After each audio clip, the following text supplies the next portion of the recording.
Hello students, आज हम बात करने वाले हैं नए टॉपिक के बारे में, मीजोमेरिक इफ़ेक्ट यानी कि रेजोनेंस इफ़ेक्ट के बारे में। पिछले लेक्चर में हमने इंडक्टिव इफ़ेक्ट और उसकी एप्लीकेशंस देख ली थी कि इंडक्टिव इफ़ेक्ट का यूज करते हुए हम कैसे एसिडिक करैक्टर को कंपेयर कर सकें या स्टेबिलिटी ऑफ इंटरमीडिएट्स जैसे कार्बोकेटाइन था, कार्बेनाइन था, उन सब की स्टेबिलिटी को हमने देख लिया था कि कौन ज़्यादा स्टेबल होगा, कौन कम स्टेबल होगा। आज अब ये दूसरा इफ़ेक्ट है, ये हमारे पास दूसरा जो इफ़ेक्ट है इसका नाम बोला जाता है मीजोमेरिक इफ़ेक्ट। मीजोमेरिक इफ़ेक्ट ये हमारा लेक्चर 8th है जीओसी का, जहाँ पर हम डिस्कस करने वाले हैं मीजोमेरिक इफ़ेक्ट या रेजोनेंस इफ़ेक्ट के बारे में। तो इसके लिए पहले आपको रेजोनेंस के बारे में पता होना चाहिए। मैंने जो लेक्चर इससे पिछले पढ़ाए थे उनमें से एक जगह मैंने रेजोनेंस के स्ट्रक्चर ड्रॉ करना सिखाया था और रेजोनेंस के बारे में बताया था, तो आप उन वीडियोज़ को देख सकते हैं, उसके बाद तभी मीजोमेरिक इफ़ेक्ट समझ में आएगा। तो देखो क्या है, यहाँ पर मैंने दो टाइप के एग्जाम्पल ले रखे हैं। यहाँ पर भी क्या है, यहाँ पर लोन पेयर है, सिंगल बॉन्ड डबल बॉन्ड है, और यहाँ पर भी क्या है, double bond single bond double bond single bond double bond, यानी कि दोनों जगह क्या है, दोनों जगह रेजोनेंस कंडीशन है। ये वाला कौन सा था, लोन पेयर पाई कंजुगेशन था, लोन पेयर और पाई बॉन्ड के बीच में कंजुगेशन, ये लोन पेयर और ये पाई बॉन्ड है, लोन पेयर पाई कंजुगेशन बोला था हमने इसको। और यहाँ पर क्या है, ये पाई बॉन्ड है, ये सिग्मा बॉन्ड, ये पाई बॉन्ड, इसको बोलते थे हम पाई पाई कंजुगेशन। तो इससे पहले आप उन वीडियोज़ को देखिए जहाँ पर हमने रेजोनेंस स्ट्रक्चर ड्रॉ करना सिखाया था। तो क्या होगा, यहाँ पर क्या है कि लोन पेयर ऑफ इलेक्ट्रॉन क्या करते हैं, इलेक्ट्रॉन यहाँ पर से, क्योंकि लोन पेयर ऑफ इलेक्ट्रॉन एक ही एटम के इन्फ्लुएंस में है तो ये आसानी से एक जगह से दूसरी जगह डिस्प्लेस हो जाता है, यानी कि लूजली बॉन्डेड है। तो क्या होगा, ये लोन पेयर यहाँ से डिस्प्लेस होकर के ऐसे इलेक्ट्रॉन शिफ्ट करता है अपने। तो ये क्या कर रहा है, इलेक्ट्रॉन पेयर दे रहा है, और यहाँ पर क्या हो रहा है, ये NO2 ग्रुप है, तो ये क्या करता है, ऑक्सीजन की इलेक्ट्रोनेगेटिविटी ज़्यादा होती है तो इस साइड की ओर इलेक्ट्रॉन शिफ्ट होते हैं ऐसे। तो क्या हो रहा है, क्योंकि ऑक्सीजन की इलेक्ट्रोनेगेटिविटी ज़्यादा है तो इस वजह से क्या होगा, नाइट्रोजन और ऑक्सीजन में ऑक्सीजन की तरफ बॉन्ड ब्रेक करेगा, ब्रेक करने की वजह से इस नाइट्रोजन पे इलेक्ट्रॉनों की कमी होगी, तो ये अपने इलेक्ट्रॉन की कमी को बगल वाले बॉन्ड से कंप्लीट करेगा। तो ये ऐसे यहाँ पर की ओर इलेक्ट्रॉन शिफ्ट हो रहे हैं। तो यहाँ पर क्या हो रहा है, इलेक्ट्रॉन डोनेट किए जा रहे हैं OH के थ्रू ऐसे कुछ, और यहाँ पर क्या हो रहा है, NO2 ग्रुप के थ्रू इलेक्ट्रॉन लिए जा रहे हैं। तो ये जो भी ग्रुप क्या कर रहे हैं, कार्बन सिस्टम की तरफ इलेक्ट्रॉन पेयर डोनेट करते हैं, उनको बोला जाता है +M इफेक्टिंग ग्रुप, यानी कि इलेक्ट्रॉन देने वाले, और जो इलेक्ट्रॉन लेते हैं उनको बोला जाता है -M इफेक्टिंग ग्रुप, यानी कि इलेक्ट्रॉन विड्रॉ करने वाले। तो मीजोमेरिक इफेक्ट बेसिकली क्या है कि या तो कार्बन चेन की तरफ इलेक्ट्रॉनों को देना या फिर कार्बन चेन से इलेक्ट्रॉनों को अपनी तरफ विड्रॉ करना, ये क्या कहलाता है, मीजोमेरिक इफेक्ट। लेकिन यहाँ पर क्या होगा, थ्रू द रेजोनेंस। वहाँ पर पिछले जो हमने पढ़ा था वहाँ पर इंडक्टिव इफेक्ट में क्या हो रहा था, due to electronegativity difference electron का शिफ्ट हो रहा था, लेकिन यहाँ पर क्या हो रहा है, ड्यू टू रेजोनेंस की वजह से इलेक्ट्रॉन का डिस्प्लेसमेंट एक जगह दूसरी जगह हो रहा है, इसलिए इसको क्या बोला जाता है, रेजोनेंस इफेक्ट। तो यहाँ पर क्या हो रहा है, पहले ये वाला ग्रुप यहाँ को डोनेट कर रहा है और ये वाला ग्रुप क्या कर रहा है, यहाँ से इलेक्ट्रॉन ले रहा है, तो इसको बोला जाता है मीजोमेरिक इफेक्ट। तो इसको हम, ये तो हमारे पास ओपन चेन कंपाउंड होते हैं, मोस्टली जो हम इसका यूज़ करते हैं वो करते हैं एरोमेटिक लाइक कंपाउंड, जैसे बेंजीन कंपाउंड, कोई बेंजीन है, इसके ऊपर हमारे पास ऐसे कोई ग्रुप लगा OH, या फिर हमारे पास कोई दूसरा कंपाउंड है बेंजल्डिहाइड, ये फिनॉल है बेंजल्डिहाइड। तो ये क्या करेगा, इलेक्ट्रॉन रिंग की तरफ देता है, और ये क्या करेगा, ऑक्सीजन इलेक्ट्रोनेगेटिव एटम लगा है तो ये क्या करेगा, इलेक्ट्रॉन अपनी तरफ लेता है। तो जो इलेक्ट्रॉन देगा वो भी मीजोमेरिक इफेक्ट शो कर रहा है बाय रेजोनेंस, और इलेक्ट्रॉन लेने वाला भी क्या कर रहा है, मीजोमेरिक इफेक्ट शो कर रहा है बाय द रेजोनेंस। इसलिए इसको बोला जाता है रेजोनेंस इफेक्ट, क्योंकि रेजोनेंस की वजह से यहाँ पर इलेक्ट्रॉनों का शिफ्ट हो रहा है। तो एक चीज़ हम इसका डेफिनेशन अगर लिखें तो ऐसा लिख सकते हैं कि ऐसा phenomena, the phenomena by which any atom or group transfer या donate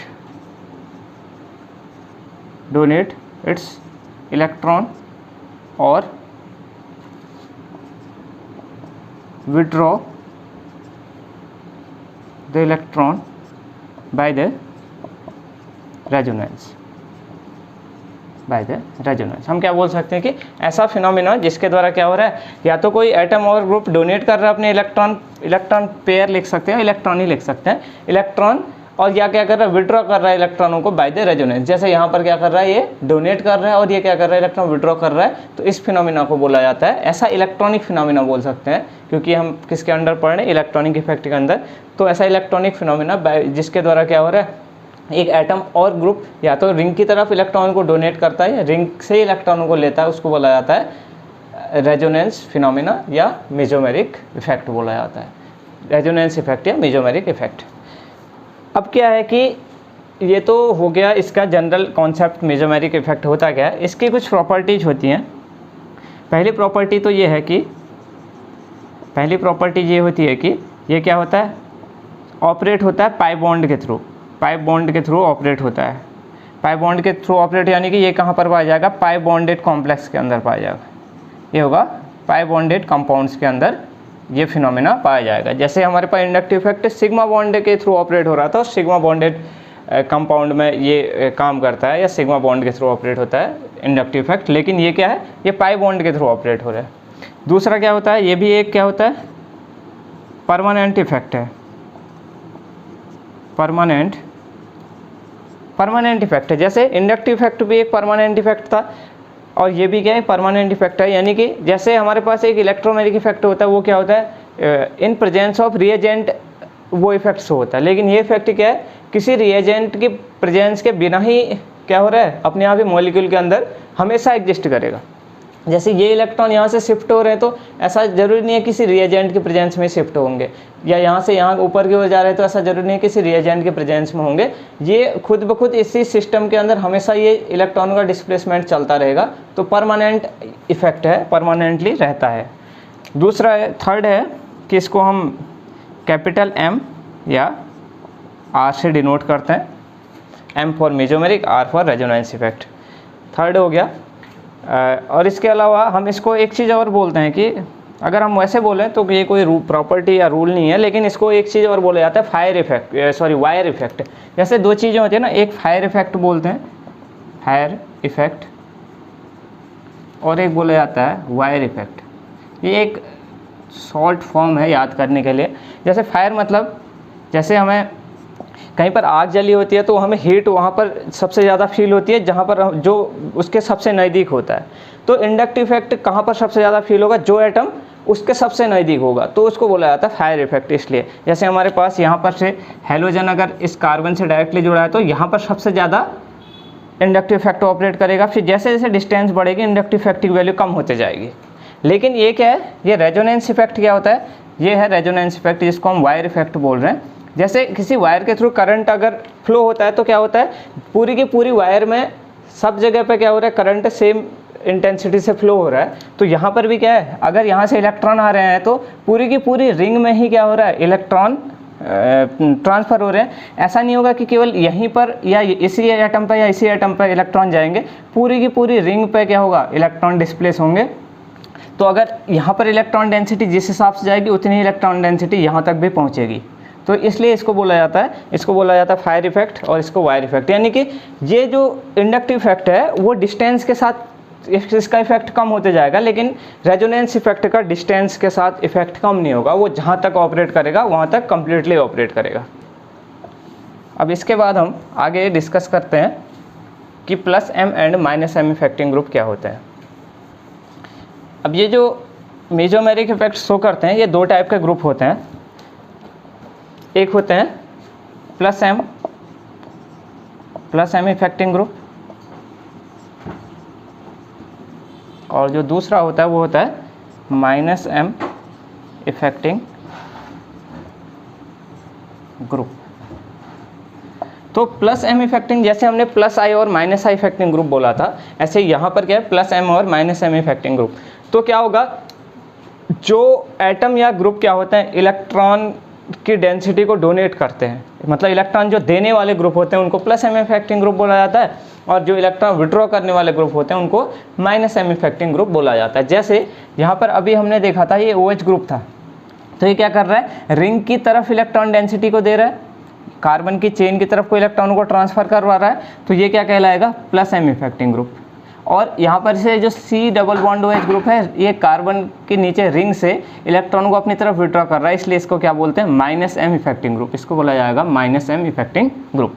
तो ये क्या है, इनको बोल सकते हो कि इलेक्ट्रॉन डोनेटिंग ग्रुप। लेकिन ये जो इलेक्ट्रॉन देंगे वो बाय द रेजोनेंस फिनोमेना के थ्रू देंगे, और ये क्या है, इलेक्ट्रॉन विथड्रॉइंग ग्रुप।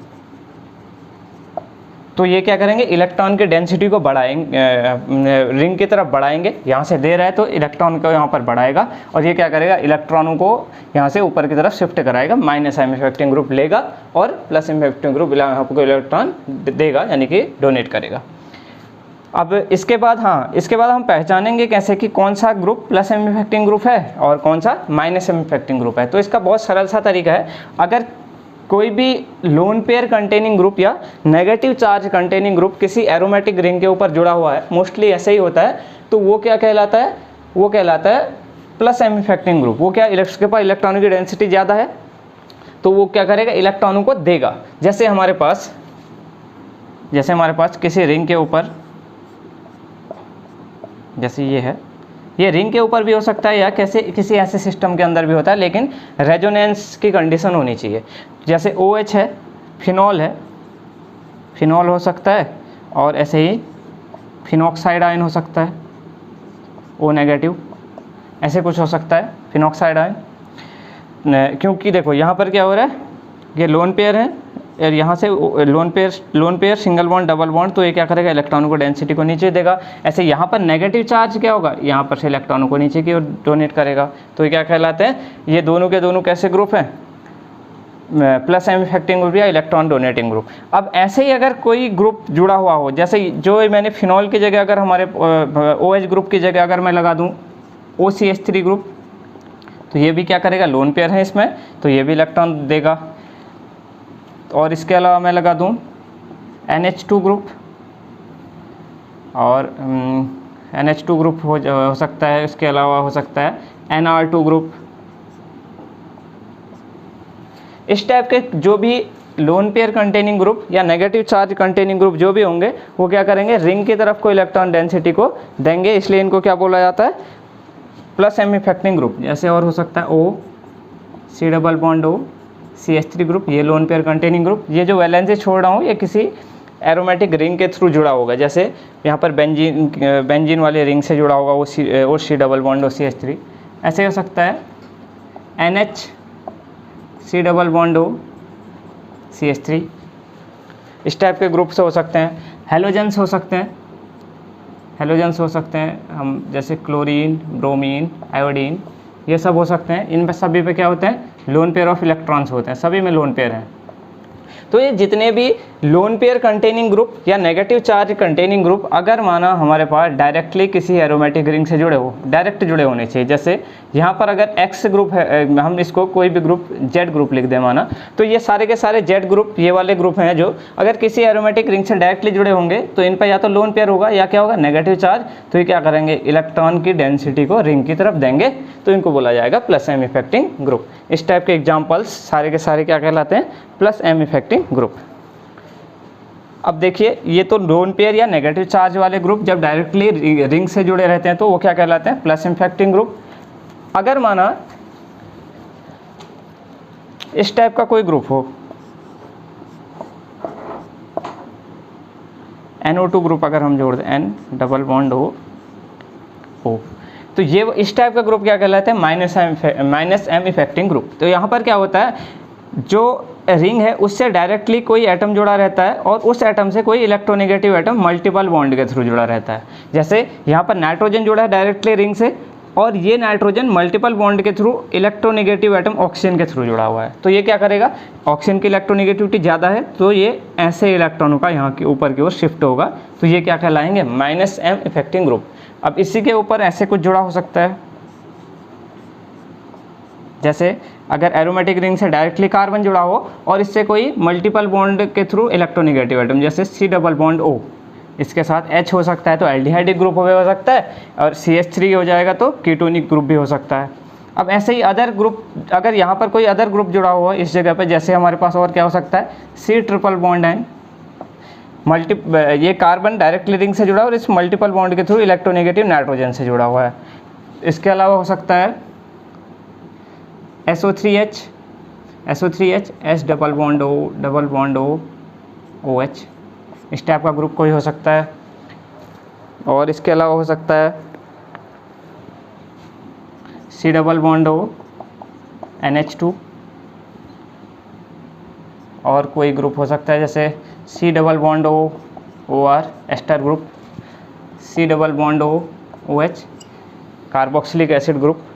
तो ये सारे के सारे ग्रुप क्या होंगे, -M इफेक्टिंग ग्रुप, यानी कि ये क्या करेंगे, रिंग का जो हमारे पास एरोमेटिक रिंग है ये, इससे क्या करेंगे, इलेक्ट्रॉन को विड्रॉ करेंगे, अपनी तरफ खींचेंगे, तो रिंग की इलेक्ट्रॉन डेंसिटी को कम करेंगे, ऊपर की तरफ खींच रहे हैं, ये ग्रुप भी, ये सारे के सारे ग्रुप क्या कहलाते हैं, -M इफेक्टिंग ग्रुप। तो -M इफेक्टिंग ग्रुप को हम कैसे पहचानेंगे, हम देखेंगे कि जहाँ पर कंजुगेशन वाला एटम है, ये हमारे पास कोई रिंग है, बेंजीन रिंग है हमारा, इससे जो एटम जुड़ा हुआ है, ये नाइट्रोजन जुड़ा हुआ है, इससे जो एटम जुड़ा है उससे मल्टीपल बॉन्ड के थ्रू कोई इलेक्ट्रोनेगेटिव एटम जुड़ा होना चाहिए।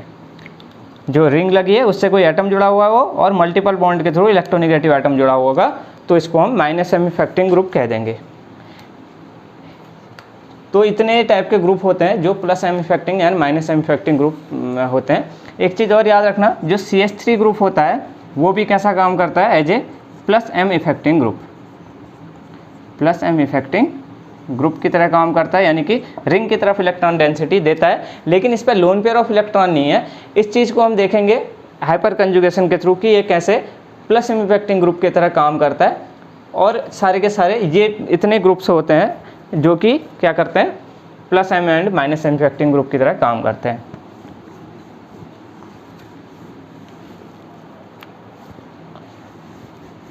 तो ये हमारा बेसिक हो गया, जिसके थ्रू हम पहचान लेंगे कि कौन सा ग्रुप +M है, कौन सा ग्रुप -M इफेक्टिंग ग्रुप है। इसके हिसाब से हम कुछ प्रॉपर्टी डिस्कस करते हैं या कुछ एप्लीकेशंस डिस्कस करते हैं जो कि मेसोमेरिक इफेक्ट से हम सॉल्व कर सकें। मेसोमेरिक इफेक्ट का बहुत ह्यूज एप्लीकेशन होता है, बहुत ज़्यादा एप्लीकेशन है, उसमें से कुछ चीज़ें हम अब यहाँ पर एक बार डिस्कस कर लेते हैं। जैसे हम बोलते हैं, पहला जो एप्लीकेशन है, हम इसका एप्लीकेशंस डिस्कस करते हैं, एक दो एप्लीकेशंस किसके, मेसोमेरिक इफेक्ट के। तो पहला जो एप्लीकेशन है वो है activating and deactivating groups for ARSE reaction, activating and deactivating group for ARSE reaction. तो एक्टिवेटिंग और डीएक्टिवेटिंग ग्रुप क्या होते हैं, पहले इसको हम बाद में देखेंगे, पहले हम देखते हैं ARSE रिएक्शन क्या होती है। ARSE रिएक्शन का फुल फॉर्म होता है aromatic substitution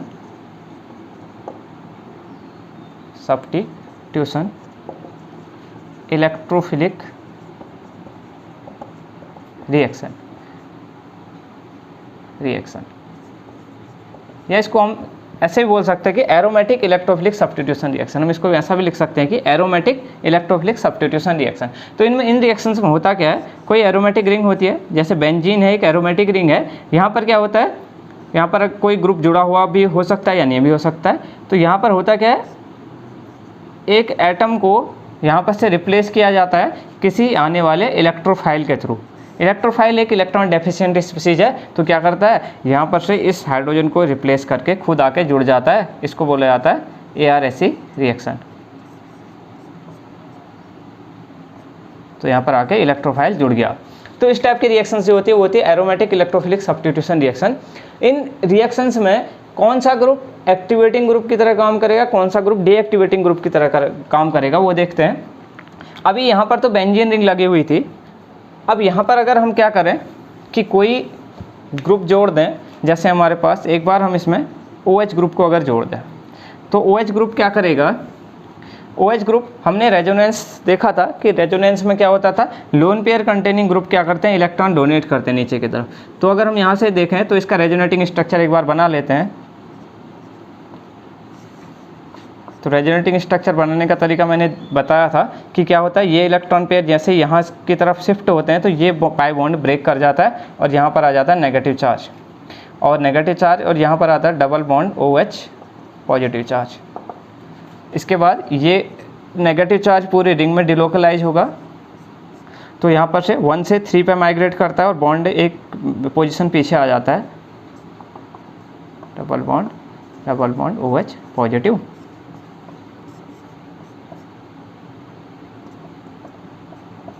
double bond OH positive,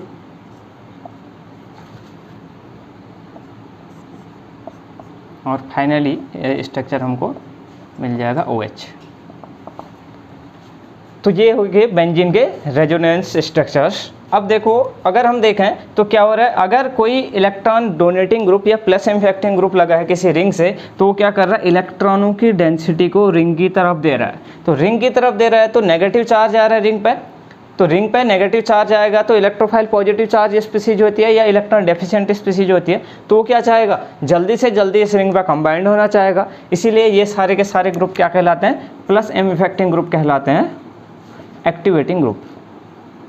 plus M effecting group को बोला जाता है activating group for ARSE reactions, aromatic electrophilic substitution reaction के लिए एक्टिवेट कर रहे हैं रिंग को फॉर द रिएक्शन होने के लिए क्या कर रहे हैं, एक्टिवेट कर रहे हैं, यानी कि इलेक्ट्रोफाइल के जुड़ने के लिए ये इसको क्या कर रहे हैं, फेवरेबल कंडीशन दे रहे हैं, इलेक्ट्रॉन डेंसिटी बढ़ा रहे हैं, तो जल्दी से जल्दी इलेक्ट्रोफाइल आकर के यहाँ पर जुड़ना चाहेगा। अब हम देखते हैं कि डीएक्टिवेटिंग ग्रुप कौन से होते हैं। जो -m इफेक्टिंग ग्रुप थे वो क्या होते हैं, डीएक्टिवेटिंग ग्रुप से होते हैं। तो डीएक्टिवेटिंग ग्रुप्स क्या करते हैं, इलेक्ट्रॉनों की डेंसिटी को रिंग से अपनी तरफ विड्रॉ कर लेते हैं, C डबल बॉन्ड OH ये हमने ले लिया। तो क्या होगा, ये मल्टीपल बॉन्ड पे ऑक्सीजन इलेक्ट्रोनेगेटिव ज़्यादा है तो यहाँ पर से ऊपर की तरफ बॉन्ड ब्रेक करेगा, ये नीचे से ऐसे आएगा। देखिए ऑक्सीजन के लोन पेयर यहाँ पर बॉन्ड क्या कर रहे हैं, इस पर पार्टिसिपेट नहीं कर रहे हैं, यहाँ पर लोन पेयर पाई बॉन्ड के थ्रू रेजोनेंस में नहीं जा रहे हैं। क्यों नहीं जा रहे हैं, क्योंकि यहाँ पर लोन पेयर के बाद सिंगल बॉन्ड डबल बॉन्ड होना चाहिए, लेकिन यहाँ पर लोन पेयर के बाद पाई बॉन्ड है सीधे, तो रेजोनेंस की कंडीशन नहीं है, इसलिए ये लोन पेयर कंजुगेशन में नहीं जा रहे हैं। इसके अगला स्ट्रक्चर अगर हम बनाना चाहें तो यहाँ पर आ जाएगा पॉजिटिव चार्ज और यहाँ पर डबल बॉन्ड O नेगेटिव और H।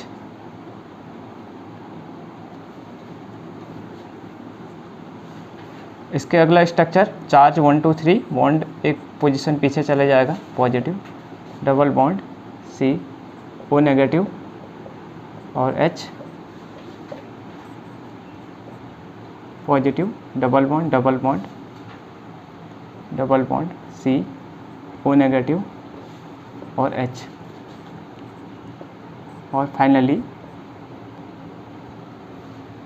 ये चार्ज जो होगा क्या होगा, यहाँ से थर्ड पे जाएगा, तो थर्ड पे जैसे ही जाएगा तो यहाँ पर पॉजिटिव और नेगेटिव आपस में बॉन्ड बना लेंगे और बन जाएगा C डबल बॉन्ड OH। ये फाइनली ऐसे स्ट्रक्चर ड्रॉ हो जाएंगे। अगर रेजोनेटिंग स्ट्रक्चर बनाना नहीं सीखा है तो एक बार हम ये पिछले लेक्चरों में कर लिया गया है, रेजोनेंस स्ट्रक्चर कैसे ड्रॉ करते हैं, आप उस वीडियोज को देख सकते हैं। अब यहाँ पर क्या है, देखिए ये क्या किया इसने, जो -m इफेक्टिंग ग्रुप था, -m इफेक्टिंग ग्रुप जो था उसने क्या किया, इलेक्ट्रॉनों की डेंसिटी को रिंग से विड्रॉ कर लिया, तो इलेक्ट्रोफाइल रिंग पे नहीं आना चाहेगा क्योंकि उसको इलेक्ट्रॉन की डेंसिटी कम मिलेगी, तो इस वजह से इनको क्या बोला जाता है, deactivating group, deactivating group for ARSE reaction, यानी कि इसने इलेक्ट्रोफाइल को आने के लिए रोक दिया या इसका रेट कम कर दिया। पॉजिटिव चार्ज आएगा तो इलेक्ट्रोफाइल भी पॉजिटिव चार्ज या इलेक्ट्रॉन डेफिशिएंट स्पीसीज है तो पॉजिटिव और पॉजिटिव चार्ज आपस में रिपेल करेंगे, इसलिए नहीं आना चाहिए इलेक्ट्रोफाइल यहाँ पर जब हमारे पास इलेक्ट्रॉन विड्रॉइंग या -m इफेक्टिंग ग्रुप लगा होगा। जबकि अगर +m इफेक्टिंग ग्रुप या इलेक्ट्रॉन डोनेटिंग ग्रुप लगा होगा तो ये क्या करेगा, इलेक्ट्रॉनों को रिंग की तरफ देगा, तो नेगेटिव चार्ज आ रहा है तो इलेक्ट्रॉन डेंसिटी ज़्यादा है, इसलिए इलेक्ट्रोफाइल आसानी से यहाँ पर आना चाहेगा। अब एक चीज़ और होती है, अगर इन सभी स्ट्रक्चर को हम कंबाइंडली लिख लें तो इसका इस सभी स्ट्रक्चर को जब कंबाइंडली हम बनाते हैं तो उसको बोला जाता है रेजोनेंस हाइब्रिड। ये है। तो यहाँ पर हमें क्या दिख रहा है कि ये पाई बॉन्ड है, पूरी की पूरी रिंग पे सर्कुलेट कर रहा है, तो हम इसको डॉटेड लाइन से रिप्रेजेंट कर लेते हैं ऐसे। देखो इसको कैसे बनाते हैं, यहाँ पर बॉन्ड है और यहाँ पर नहीं है, तो हमने डॉटेड लाइन से रिप्रेजेंट कर लिया। यहाँ पर देखिए, यहाँ पर बॉन्ड है और यहाँ पर भी बॉन्ड है और यहाँ पर फिर से ये बॉन्ड तो है ही, लेकिन इसके साथ डबल बॉन्ड भी है, तो इसके लिए हमने डॉटेड लाइन से ऐसे रिप्रेजेंट कर लेते हैं। यानी कि इसका मतलब है कि पूरी की पूरी रिंग में जो है इलेक्ट्रॉन डेंसिटी सर्कुलेट कर रही है। इसके अलावा हम इसको ऐसे दिखाएं OH पॉजिटिव।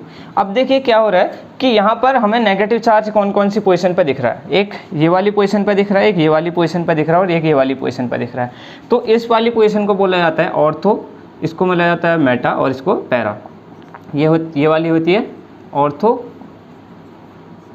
मेटा और ये वाली पोजीशन है पैरा। तो देख रहे हैं कि हम ऑर्थो, मेटा और पैरा पोजीशन पर क्या हो रहा है, रेजोनेंस के थ्रू नेगेटिव चार्ज डेवलप हो रहा है। नेगेटिव चार्ज यहाँ पर क्या हो रहा है, ऑर्थो और पैरा पोजीशन पे, ऑर्थो और पैरा पोजीशन पे ही क्या हो रहा है, नेगेटिव चार्ज डेवलप हो रहा है, और मेटा पोजीशन पे नेगेटिव चार्ज डेवलप नहीं हो रहा है। तो ऑर्थो पे नेगेटिव चार्ज और पैरा पे नेगेटिव चार्ज ऐसे जनरेट हो रहा है। तो इसलिए हमने यहाँ पर क्या रिप्रेजेंट किया है, कहीं पर नेगेटिव चार्ज है ऑर्थो पे, कहीं पर नहीं है, इसलिए इसने हमने पार्शियल नेगेटिव चार्ज रिप्रेजेंट कर रखा है। तो क्या हो रहा है, ओवरऑल बात ये है कि ऑर्थो और पैरा पोजीशन पर इस रिंग पर नेगेटिव चार्ज क्रिएट हो रहा है। इसलिए क्या होगा, जब भी इलेक्ट्रोफाइल आएगा तो वो कहीं वहीं पर आएगा जहाँ पर उसको ज़्यादा इलेक्ट्रॉन डेंसिटी मिलती है। तो क्योंकि ऑर्थो पे मिल रही है या फिर पैरा पे मिल रही है, तो इलेक्ट्रोफाइल ऑर्थो पोजीशन पर आएगा या फिर कहाँ पर आएगा, पैरा पोजीशन पर ही आके अटैक करना चाहेगा। इसीलिए जो प्लस एम इफेक्टिंग ग्रुप होते हैं उनको क्या बोला जाता है, ऑर्थो पैरा डायरेक्टिंग ग्रुप। यानी कि ये डायरेक्ट कर रहे हैं इलेक्ट्रोफाइल को ऑर्थो और पैरा पोजीशन पर आने के लिए, उसको डायरेक्शन दे रहे हैं कि इलेक्ट्रोफाइल आकर के ऑर्थो पे जुड़ या फिर पैरा पे जुड़। ऐसे ग्रुप क्या कहलाते हैं, ऑर्थो पैरा डायरेक्टिंग ग्रुप। अब जस्ट इसका अपोजिट क्या है, अगर हम इनका रेजोनेटिंग स्ट्रक्चर बनाएं, रेजोनेंस हाइब्रिड बनाएं, तो इसको भी हम ऐसे रिप्रेजेंट करेंगे। तो देखिए, एक ऑर्थो पे पॉजिटिव चार्ज आ रहा है और एक कहाँ पर आ रहा है, पैरा पे पॉजिटिव चार्ज आ रहा है। ऑर्थो पे आ रहा है और पैरा पे पॉजिटिव चार्ज आ रहा है। तो और बाकी हम इसको ऐसे रिप्रेजेंट कर लेते हैं, C, O और H। तो हमें क्या दिख रहा है, ऑर्थो और पैरा पे पॉजिटिव चार्ज दिख रहा है। तो इसका मतलब क्या है कि वैसे तो इलेक्ट्रोफाइल यहाँ पर आने की कम टेंडेंसी रखेगा, क्योंकि रिंग पे इलेक्ट्रॉन की डेंसिटी वैसे ही कम है और पॉजिटिव चार्ज जनरेट हो रहा है। लेकिन अगर माना ऐसा ग्रुप लगा हो और फिर भी रिएक्शन हो रही है, रिएक्शन ऐसे कंडीशन में होगी तो काफ़ी हाई टेम्परेचर, हाई प्रेशर, कुछ अलग से कुछ नई कंडीशन लेनी पड़ेगी। वैसे नहीं होगी जनरली, लेकिन अगर होगी तो क्या होगा, ये ऑर्थो और पैरा पर ना आकर के कहाँ पर आएगा, मेटा पोजीशन पर। ये वाली कौन सी पोजीशन थी, मेटा पोजीशन। तो यहाँ पर क्या होता है, मेटा पोजीशन पर आके इलेक्ट्रोफाइल आके जुड़ता है। तो इस वजह से क्या होता है, इसको बोला जाता है, इन सारे ग्रुप्स को क्या बोला जाता है, Meta directing group. Meta directing group क्योंकि ये क्या कर रहे हैं, इलेक्ट्रोफाइल को डायरेक्शन दे रहे हैं कि तू आकर के मेटा पोजीशन पर जुड़, क्योंकि मेटा पोजीशन पर पॉजिटिव चार्ज जनरेट नहीं हो रहा। हालांकि मेटा पोजीशन पर इलेक्ट्रॉन डेंसिटी तो बहुत ज़्यादा नहीं मिलेगी, लेकिन क्या हो रहा है, ऑर्थो और पैरा से तो बेहतर है, क्योंकि ऑर्थो पे तो पॉजिटिव और पैरा पे भी पॉजिटिव चार्ज जनरेट हो रहा है, लेकिन मेटा पे पॉजिटिव चार्ज नहीं है। इसीलिए इलेक्ट्रोफाइल आकर के मेटा पोजीशन पर आके जुड़ने की कोशिश करेगा। तो ओवरऑल बात यह है कि अगर किसी एरोमेटिक रिंग से अगर कोई प्लस एम इफेक्टिंग ग्रुप लगा है तो वो रिंग इलेक्ट्रोफिलिक सब्स्टिट्यूशन रिएक्शन के लिए एक्टिवेट हो जाएगी, वहाँ पर इलेक्ट्रोफाइल आकर के जुड़ना चाहेगा, लेकिन जुड़ेगा वो ऑर्थो और पैरा पोजीशन पर, क्योंकि ये ग्रुप कहलाते हैं ऑर्थो पैरा डायरेक्टिंग ग्रुप।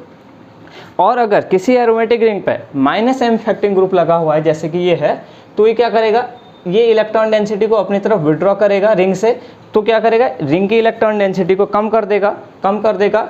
तो यहाँ पर ये कहलाएंगे डीएक्टिवेटिंग ग्रुप। यहाँ पे इलेक्ट्रोफाइल आके नहीं जोड़ना चाहेगा, और लेकिन अगर जुड़ेगा तो कहाँ पर आके जुड़ेगा, मेटा पे, क्योंकि मेटा पे पॉजिटिव चार्ज जनरेट नहीं हो रहा है। इस वजह से ये कहलाते हैं मेटा डायरेक्टिंग ग्रुप। तो दो टाइप के इसके मेन एप्लीकेशन थे जो कि हमें बहुत ज़्यादा रिएक्शंस में यूज किए जाते हैं, ऑर्थो पैरा डायरेक्टिंग ग्रुप और साथ ही साथ एक्टिवेटिंग ग्रुप, और दूसरा है मेटा डायरेक्टिंग ग्रुप और डीएक्टिवेटिंग ग्रुप। तो इसको हम दो लाइन में लिख सकते हैं कि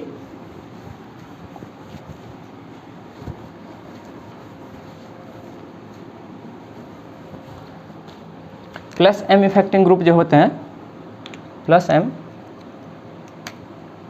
इफेक्टिंग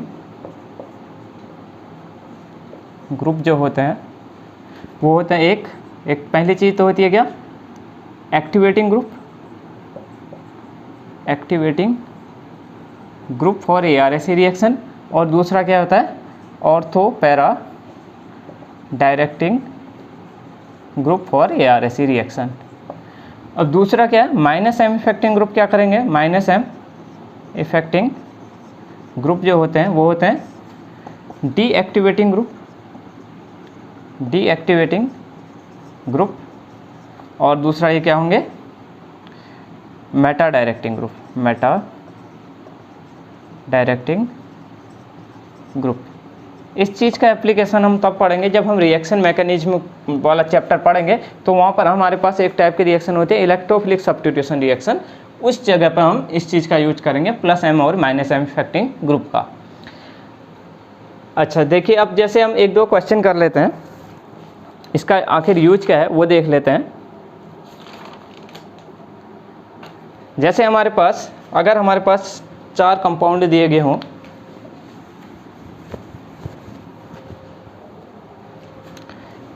एक यहाँ पर लगा है OH, एक लगा हुआ है क्लोरीन, और एक लगा हुआ है मिथाइल ग्रुप रिंग से, और एक ग्रुप लगा दिया NO2। अगर हमसे पूछा जाए कि कौन सबसे ज़्यादा, इनमें से कौन सा ग्रुप सबसे ज़्यादा इलेक्ट्रॉन डेंसिटी को रिंग में क्रिएट करेगा, या किस रिंग की इलेक्ट्रॉन डेंसिटी सबसे ज़्यादा है, या फिर दूसरा ये भी बोल सकता है कि कौन सा किस कंपाउंड पे सबसे तेज़ इलेक्ट्रोफिलिक सब्स्टिट्यूशन रिएक्शन होगी, तो हम यहाँ पर देखेंगे कि ये हमारे पास पहला कंपाउंड है, सेकंड कंपाउंड है, थर्ड कंपाउंड है, और ये फोर्थ कंपाउंड है। तो हमने कहा था कि डीएक्टिवेटिंग ग्रुप क्या करते हैं, इलेक्ट्रोफिलिक सब्स्टिट्यूशन रिएक्शन के रेट को डिक्रीज करते हैं, और एक्टिवेटिंग ग्रुप इंक्रीज करते हैं। एक्टिवेटिंग ग्रुप को हमने इसीलिए क्या बोला था, ऑर्थोपैरा डायरेक्टिंग, और activating group plus M effecting group को बोला था, और माइनस एम इफेक्टिंग ग्रुप को मेटा डायरेक्टिंग ग्रुप या डीएक्टिवेटिंग ग्रुप। तो यहाँ पर तो हमने देखा है कि ये कैसा ग्रुप है, ये है प्लस एम इफेक्टिंग ग्रुप, और ये वाला भी कैसा है, प्लस एम इफेक्टिंग ग्रुप, ये वाला कैसा है, minus M effecting group NO2 group, और ये भी क्या, ये भी प्लस एम इफेक्टिंग ग्रुप ही होता है, लेकिन हम इसको बाय द हाइपर कंजुगेशन इसको डिफाइन करेंगे बाद में। अब देखिए यहाँ पर क्या है कि एक चीज़ और होती है, एक इंडक्टिव इफेक्ट भी हमने पढ़ा था, उसका भी एप्लीकेशन करेंगे, और मेसोमेरिक इफेक्ट का भी एप्लीकेशन हम यहाँ पर देखेंगे। लेकिन एक चीज़ होती है, मेसोमेरिक इफेक्ट ज़्यादा डोमिनेट करता है या ज़्यादा प्रभावी है in compare to inductive effect. Mostly सब जगह पे क्या होगा, मेसोमेरिक इफेक्ट ज़्यादा डोमिनेंट इफेक्ट होगा in compare to inductive effect, ये लेकिन except halogens, except halogens. Halogens में क्या होता है, हेलोजेंस के लिए फॉर हेलोजन इंडक्टिव इफेक्ट जो होता है वो ज़्यादा इफेक्टिव होता है in compare to mesomeric effect के। हेलोजेंस के लिए इंडक्टिव इफेक्ट ज़्यादा डोमिनेंट इफेक्ट होता है in compare to mesomeric effect के। अदर जगह पे मेसोमेरिक इफेक्ट ज़्यादा डोमिनेंट होगा इंडक्टिव इफेक्ट के। अब अगर हम इस रिएक्शन में पूछें कि कहाँ पर सबसे ज़्यादा फास्ट रेट होगा फॉर इलेक्ट्रोफिलिक सब्स्टिट्यूशन रिएक्शन, तो देखिए यहाँ पर क्या है, प्लस एम है और माइनस आई के थ्रू क्या करेगा, ऑक्सीजन की इलेक्ट्रोनेगेटिविटी ज़्यादा है तो इलेक्ट्रॉन विड्रॉ करेगा माइनस आई के थ्रू, और प्लस एम के थ्रू डोनेट करेगा। यहाँ पर ये जो प्लस एम है और माइनस आई है, यहाँ पर प्लस एम है और प्लस आई है, यहाँ पर माइनस एम है और माइनस आई है। तो सबसे ज़्यादा डीएक्टिवेटिंग ग्रुप तो यहीं पर है, NO2 माइनस एम भी है और माइनस आई भी है। इस वजह से सबसे रेट ऑफ रिएक्शन कौन सी reaction, ARSA reaction, ARSA reaction. तो वो क्या होगा, सबसे लीस्ट रेट तो किसका होगा, फोर्थ का। फोर्थ सबसे लीस्ट रिएक्टिव होगा, यहाँ पर इलेक्ट्रोफाइल आकर के नहीं जोड़ना चाहेगा। अब देखिए उसके अलावा क्या है, ये हमारे पास प्लस एम है और माइनस आई है, यहाँ पर भी प्लस एम और माइनस आई है, और यहाँ पर क्या है प्लस एम और प्लस आई है। लेकिन ये प्लस एम उतना ज़्यादा इफेक्टिव नहीं है CH3 का, क्योंकि यहाँ पर लोन पेयर ऑफ इलेक्ट्रॉन नहीं है इसमें। और ये वाले क्या है, यहाँ पर जहाँ पर plus M lone pair of electron दे रहा है वो ज़्यादा इफेक्टिव होता है। तो क्या होगा, फर्स्ट और सेकंड और थर्ड में क्या होगा, फर्स्ट का सबसे ज़्यादा होगा, क्योंकि यहाँ पर क्या है loan pair of electron plus m के थ्रू डोनेट किए जा रहे हैं, तो ये सबसे ज़्यादा इसका रेट होगा। अब सेकंड और थर्ड में देखें तो यहाँ पर इसका -I ज़्यादा इफेक्टिव है और प्लस m कम इफेक्टिव है, तो सेकंड में क्या होगा, इसका रेट थर्ड पोजीशन पर आएगा और उसके बाद यहाँ पर आएगा थर्ड का रेट यहाँ पर आएगा। तो ये होगा rate of reaction for ARSA reaction. First का इसलिए ज़्यादा हुआ क्योंकि यहाँ पर क्या था, प्लस m बहुत ज़्यादा इफेक्टिव था -I के कंपेयर में। यहाँ पर -I डोमिनेंट था, तो ये क्या करेगा, इलेक्ट्रॉनों को विड्रॉ करेगा, तो यहाँ पर इलेक्ट्रॉन डेंसिटी कम हो जाएगी रिंग के अंदर, इसलिए ये यहाँ पर इस पोजीशन पर आया। फोर्थ में तो क्या था, -m और -I दोनों डोमिनेंट थे, सबसे लास्ट में था। अब थर्ड की बात की तो हमने कहा कि प्लस m तो है, लेकिन यहाँ लोन पेयर ऑफ इलेक्ट्रॉन नहीं है, इसलिए ये बहुत कम दे पाएगा प्लस m के थ्रू, और दूसरा इंडक्टिव इफेक्ट के थ्रू दे रहा है, इसलिए हमने इसको सेकंड पोजीशन पर रखा है। तो ये होगा rate of reaction for ARSA reaction. ऐसे ही बहुत सारे क्वेश्चन किए जा सकते हैं मेसोमेरिक इफेक्ट से रिलेटेड, तो और हर रिएक्शन में मोस्टली हम इसका यूज करते हैं। तो इस क्लास में हम इतना ही करते हैं, आगे की क्लासों में फिर हम अदर टॉपिक्स डिस्कस करेंगे। So thank you for watching.